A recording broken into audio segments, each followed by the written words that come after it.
Pessoal, saiu uma bomba esse final de semana. Com certeza um dos maiores escândalos de 2024. A Folha de São Paulo soltou uma matéria em que a equipe de Lula, que era chefiada pelo Andrei Rodrigues, que coincidentemente foi nomeado diretor da Polícia Federal pelo Lula, depois desse ocorrido, recebeu relatórios da ABIN antes de tudo aquilo acontecer no dia 8, meus amigos. É isso mesmo, pode ser uma prova de omissão criminosa contra o governo. Você sabe, né? Quem sabe de um problema e tem o dever de impedi-lo que aconteça é tão responsável quanto quem comete o crime. Então, meus amigos, isso aqui que eu vou te mostrar agora, eu já peço pra você sentar aí na sua cadeira, porque senão você vai cair de costa. Olha só, o Deltan Dallagnol explicando tudo certinho pra vocês, assiste aí. Para o que você está fazendo, porque faltando 11 dias do final do ano nós temos uma bomba. O atual chefe da Polícia Federal de Lula sabia de tudo sobre o 8 de janeiro. É isso aí, a equipe de segurança pessoal do Lula foi avisada do que ia acontecer, inclusive o Andrei Rodrigues, que na época cuidava da segurança do Lula e que se tornou depois o chefe da Polícia Federal. Faltando 11 dias apenas para a gente acabar o ano, esse aqui é com certeza um dos maiores escândalos de 2024.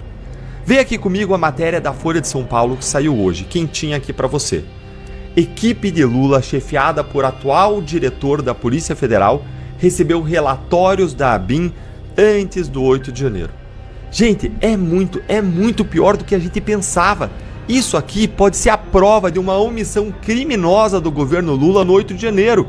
Porque a nossa lei prevê que quem sabe do crime e tem o dever de impedi-lo é tão responsável pelo crime como quem pratica o crime. Lê aqui comigo, ó.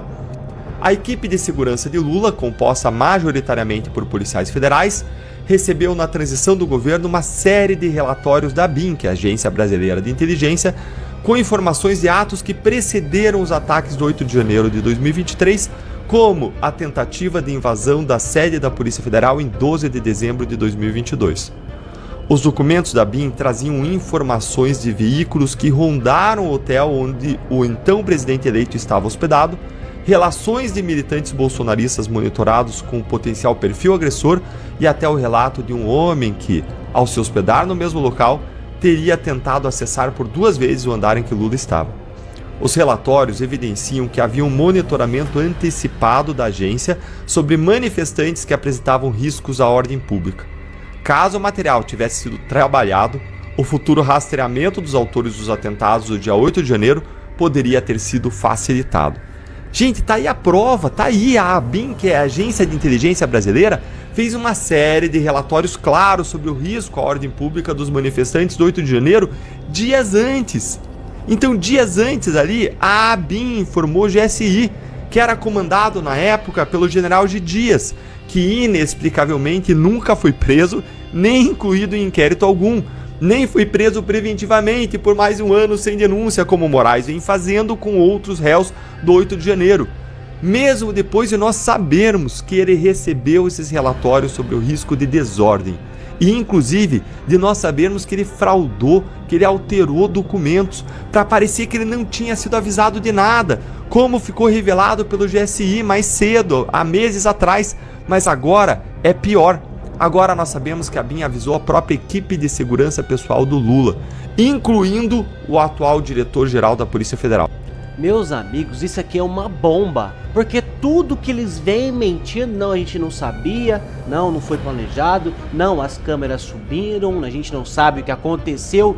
Tudo isso cai por terra, porque tem mais de 30 chamadas da ABIN, relatórios da ABIN, falando que podia acontecer, mas aí eles vão lá e apagam as câmeras e a gente não consegue ver o início de tudo. E você sabe que a coisa tá feia mesmo pro governo, quando até aquele jornalista Josias de Souza, um dos jornalistas mais esquerdistas do Brasil, que tá lá, sempre passando pano pro Lula e xingando o Bolsonaro em qualquer oportunidade que tem, teve que vir e falar sobre esse assunto à tona, não pôde ficar calado. Claro que ele tentou suavizar, falando que esses crimes que eles cometeram foi uma lambança, etc, mas olha só esse jornalista esquerdista falando disso. Pessoal, me ajude a compartilhar essa informação, porque isso aqui é bomba atrás de bomba, olha aí. Esse tipo de informação reforça a percepção de que houve, de fato, uma lambança no setor de inteligência.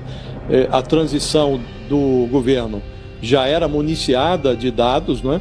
E esse trânsito de informação na área de inteligência foi muito intenso depois da posse do Lula. E o que se percebeu, Fabiola, é que teria sido possível evitar o 8 de janeiro, ou pelo menos proteger adequadamente as sedes dos poderes na Praça dos Três Poderes, né? Houve um depoimento que foi muito elucidativo, e essas informações que a Folha traz hoje, de certo modo, complementam esse depoimento. Me lembro bem, era um personagem chamado Saulo Cunha, que foi chefe da ABIN nessa área de difusão de informes de inteligência. E ele foi ex-chefe da ABIN, foi lá dar depoimento na CPI, e ele contou, né, que entre 2 de janeiro e o 8 de janeiro, a ABIN produziu 33 alertas de inteligência. E eles foram repassados, inclusive, para o então chefe do GSI, que era o general Gonçalves Dias. O nome de poeta, agiu como se estivesse no mundo da lua, não deu atenção. Houve, inclusive, no dia 6 de janeiro, 2 dias antes, portanto, do ataque à sede dos Três Poderes, houve um informe alertando: olha, tem ônibus chegando em Brasília, podemos ter problema na Praça dos Três Poderes. E aí o general confirmou, respondeu pelo WhatsApp: vamos ter problemas. E não fez nada para evitar que os problemas ocorressem, né? Então houve de fato uma lambança, Fabiola. Esses dados que a Folha traz hoje mostram que reforçam essa percepção de que houve essa lambança.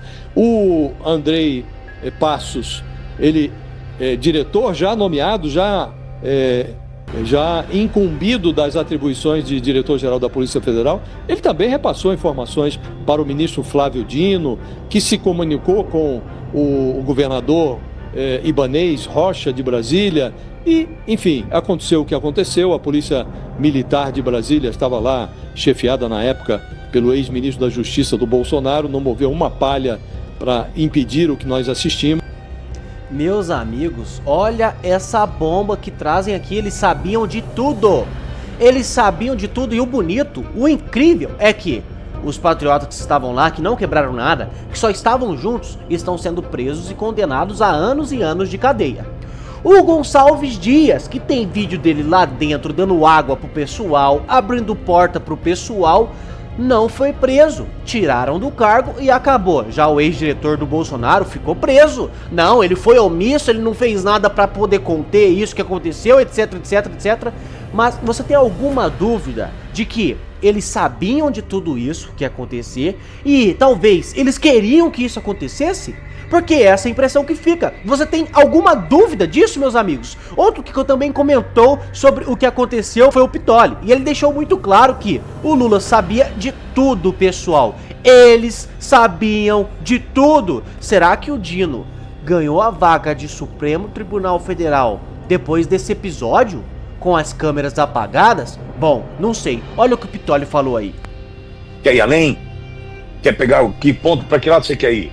Lula foi para Araraquara visitar o derrotado do Edinho porque ele sabia o que ia acontecer em Brasília naquele dia. É óbvio que ele sabia. É por isso que ele deixa Brasília, para ele não estar na capital federal, né, no momento em que os prédios seriam invadidos por infiltrados, pessoas que vestiam a camisa da seleção brasileira ou com a foto do presidente Bolsonaro, que estavam encapuzadas e até hoje não foram identificadas. O que mais? Nós estamos falando de um Ministério da Justiça que até agora não liberou as imagens, e o ex-ministro hoje ocupa uma cadeira no Supremo. E muitos dizem, hipoteticamente, supostamente, provavelmente, palavras que eles gostam de usar, muitos dizem que essa cadeira no Supremo se dá em função da não liberação das imagens do prédio do Ministério da Justiça no dia 8 de janeiro. E muitos também, equivocadamente, pensam que nós queremos as imagens do prédio do Ministério da Justiça simplesmente para ver ali a Força Nacional aos pés do ministro, aguardando a ordem para defender o patrimônio público, para defender os prédios públicos. Só que não. Nós sabemos que essa ordem não chegou, mesmo porque a intenção era ver o pau comer, o quebra-quebra, e aí os outros agentes da segurança pública de Brasília, do DF, já estavam todos apostos para encurralar e jogar as pessoas para dentro dos prédios, e ali a armadilha pronta, serem fisgadas, serem presas.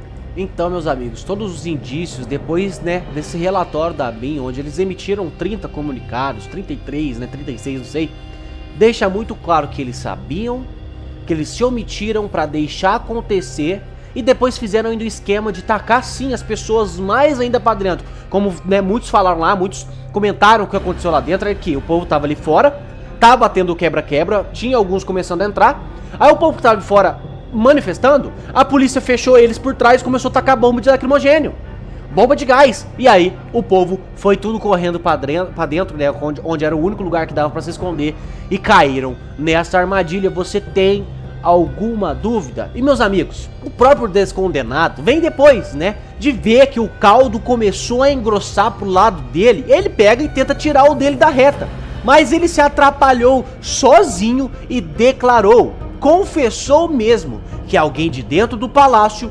abriu as portas pros manifestantes. É uma burrice inacreditável esse Lula. Olha só o que o Pinguço falou aí, tentando tirar o dele da reta. O que você tem é que apurar corretamente, ver o que aconteceu, ver aonde houve negligência nossa, aonde houve erro nosso. Mas o dado concreto é que, segundo todo o depoimento, as pessoas que eram profissionais, as pessoas conheciam o Planalto, as pessoas conheciam o Poder Judiciário, as pessoas conheciam a Câmara dos Deputados. E as imagens, e eu liguei para o general Gonçalves Dias, que é o chefe do GSNI, e eu dizia, ô ministro, onde é que estão os soldados? Porque eu não via soldado. Eu só via gente entrando, eu não via soldado reagindo, não era possível a facilidade com que as pessoas invadiram o Palácio do Presidente da República e, na verdade, eles não quebraram para entrar, eles entraram porque a porta estava aberta. Alguém de dentro do Palácio abriu a porta para eles, só pode ter sido. Alguém de dentro do Palácio abriu a porta para eles, só pode ter sido. Meus amigos, essa história tem muito o que ser falado ainda, porque nós não estamos brincando aqui, meus queridos amigos que estão acompanhando o meu vídeo. Tem pessoas que estão sendo presas por 17 anos de cadeia. Tem famílias sendo destruídas. Tem pessoas morrendo dentro da cadeia por causa desse dia. Então aqui a gente não tá brincando, governo. Polícia Federal, quem for que seja que está investigando isso, ministros da Suprema Corte, ninguém aqui tá brincando. Aí saiu esse tanto de coisa que vocês mentiram, falando que não sabia, não que ninguém abriu, não porque não teve nenhum relatório, ninguém avisou de nada. E agora a gente tá vendo tudo que era tudo mentira, vocês omitiram essas informações e estão colocando pessoas inocentes dentro da cadeia. Então não é brincadeira, meus amigos, olha só, a verdade aqui, eles sabiam de tudo sim. Vamos assistir, olha aí. O Palácio do Planalto era responsabilidade do Exército Brasileiro e aquilo que aconteceu lá é inadmissível. Veja que nós estamos agora com um general de 4 estrelas preso no Rio de Janeiro por suspeita de ter interferido nas investigações que já acabaram. Quer dizer, nem existe essa previsão legal. Mas nós temos o próprio general Gonçalves Dias, e eu falo isso com bastante constrangimento, porque eu conheço os dois, e eu trabalhei com o Gonçalves Dias. Trabalhei com ele em São Paulo. Ele era chefe de Estado-Maior da região militar, e eu trabalhava no escalão logístico, eu era um oficial de Estado-Maior, jovem ainda, major, e trabalhei com ele, e tinha todas as referências de que era um ótimo profissional. Dali ele foi selecionado para a segurança do presidente Lula, teve contato com a organização criminosa e talvez por isso tenha esse laço de amizade. Agora, o general Gonçalves Dias, ele foi responsabilizado pela maior autoridade militar presente no Palácio do Planalto no dia 8. E ninguém fala sobre isso. O general Penteado, eu até peço que coloque a imagem, eu mandei essa imagem para vocês. O general Penteado, ele foi ouvido na CPI do Distrito Federal e ele foi taxativo ao responsabilizar o general Gonçalves Dias pelo menos por não passar a informação necessária para que a guarda e a segurança pudessem estar reforçadas naquele dia. Então veja que essa é uma imagem muito importante para mim. Por quê? Porque diz claramente que o general Gonçalves Dias, como na CPMI ficou demonstrado, ele teve corresponsabilidade. Não sabemos se foi culposa ou dolosa aquela negligência da parte dele. Aquelas imagens dele caminhando dentro do Palácio do Planalto, o próprio major que deu entrevistas, aquele que aparece dando água, que fazia parte da equipe, todos eles diziam que o grupo que entrou primeiro no Palácio do Planalto não foi o grupo que foi preso ao final da tarde pela Polícia Militar, ali já a comando do Coronel Naime. Então veja que há uma necessidade, e que infelizmente nós fomos privados de saber a verdade por aquela CPMI que foi fake, né, que foi inclusive obstaculizada por aquela tropa de choque que o próprio Flávio Dino, hoje ministro do STF, né, ele que sai do Ministério da Justiça, vai para o STF, troca de lugar com Lewandowski. Toda essa nuvem que a gente vê hoje sobre esses acontecimentos, eles na verdade são acontecimentos eivados de lacunas porque a CPMI não pôde avançar. Você vê que a CPMI ela não ouviu uma série de pessoas. Você quer ver uma coisa? Aquele repórter da Reuters, por exemplo, que foi chamado lá na CPMI, nós temos imagens que ele divulgou no mundo inteiro e aquilo foi fake, foi posado. Nós temos o vídeo que inclusive mostra e que ele faz a foto, aquela foto que é divulgada no mundo todo, depois ele se confraterniza, fala ali com o pessoal que está dentro do palácio. Então, tudo isso que a gente vê, a gente sabe que não bate com aquelas pessoas que foram presas e estão sendo condenadas a 14, 15, 16, 17 anos. Veja, o cara bota uma bomba no aeroporto de Brasília e tem uma condenação e já está solto. E, no entanto, nós temos pessoas que começaram a cumprir penas de 17 anos que não quebraram nada. Não tem uma imagem dessas pessoas danificando o patrimônio público. Mas não, fizeram vídeos, falaram que o STF, falaram dos bandidos, protestaram. Isso não é crime que possa ser, pelo menos, considerado como um atentado violento contra as instituições democráticas. Então, Paulo, nós temos uma briga de narrativas hoje, e essa briga de narrativas está levando o nosso país ao caos. Eu digo caos não somente a questão jurídica, mas tudo. Eu ouso afirmar que até a situação econômica hoje, ela também é um desdobramento dessa injustiça que está sendo feita com esses cidadãos. Então tá aí, pessoal, muito bem explicado. Uma injustiça está acontecendo no Brasil e tem gente que acha que isso é brincadeira. Gente, vocês querem me ver tremendo de raiva, de ódio mesmo? É quando eu entro no Twitter, tem gente lá comentando sem anistia. Não, sem anistia. Sem anistia pra lá, sem anistia pra cá. Não sabem nem o que aconteceu. Eu sempre disse aqui nos meus canais, a gente vai ter que lutar contra esse povo, mas não é na briga, não é no tapa. A gente precisa se manifestar sim. Talvez ir pra uma greve geral, forçar que eles saiam do governo. Mas não no quebra-quebra, não no tiroteio, porque eles vão usar isso, qualquer forma agressiva que o povo brasileiro usar pra ir contra eles, eles vão usar como ato antidemocrático, ato de vandalismo, terrorista e tal, vai prender essa pessoa e vai colocar medo em outras. Então a gente precisa mesmo se manifestar, conversar, tentar, fazer uma greve, etc. Aí eu vejo muitas pessoas, vai lá na rede social, nem sabe o que aconteceu, comenta sem anistia pra todo lado, sendo que foi um povo que não quebrou nada. Foi um povo que estava de forma ordeira, se manifestando contra esse governo que tá aí. E foi lá, caiu nessa pegadinha deles, essa grande armadilha pra prender as pessoas. E tem gente morrendo dentro da cadeia, penas totalmente desproporcionais. Pessoas, como ele disse aqui no final, não tem um vídeo das pessoas quebrando. Claro, algumas têm, mas algumas outras não. E essas pessoas estão sendo condenadas como se tivesse quebrado tudo. Então nós não estamos brincando aqui, tá? Nós não estamos aqui de brincadeira, rindo. Não, nós precisamos dessa anistia. O que o governo está fazendo com o povo brasileiro, nesse caos que foi o 8 de janeiro, é revoltante. E o povo brasileiro não aguenta mais. E agora com esse relatório da ABIN, que prova a omissão do governo, o mínimo que eles têm que fazer é anular tudo. Mínimo. Vamos colocar aqui lá embaixo, no chão. O mínimo do mínimo do mínimo. Anula todas as condenações. Libera, desculpa a palavra, libera as merdas daquelas gravações. E vamos analisar tudo o que aconteceu desde antes. Desde o começo. Não é só depois que o povo tá lá dentro, não. A gente quer a imagem do começo, do meio e do fim. Mas não. Só eles têm acesso. Agora eles apagaram.